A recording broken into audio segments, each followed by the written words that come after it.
Are you craving something sweet on your keto diet? Well, you're in luck. Today, I'm going to show you a delicious and guilt-free keto dessert recipe.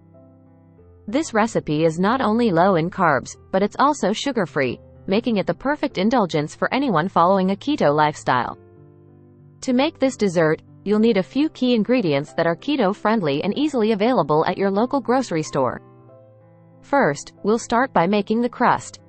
Mix together almond flour, melted butter, and a sweetener like stevia or erythritol until well combined.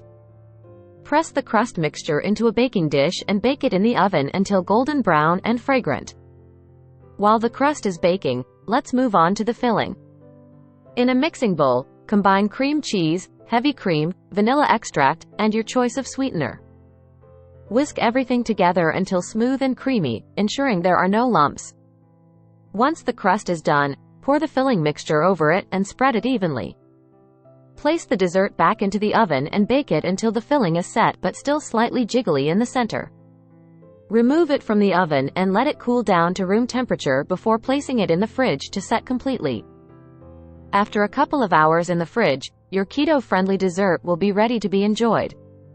You can top it off with some whipped cream or berries for an extra touch of sweetness if desired. So, whip up this delicious keto dessert recipe today and indulge yourself without any regrets. Remember, staying on track with your keto diet doesn't mean you have to miss out on delicious desserts. We hope you enjoyed this video. Would like to get free keto cookbook and learn more about keto diet? If yes, please, visit the link below this video to sign up.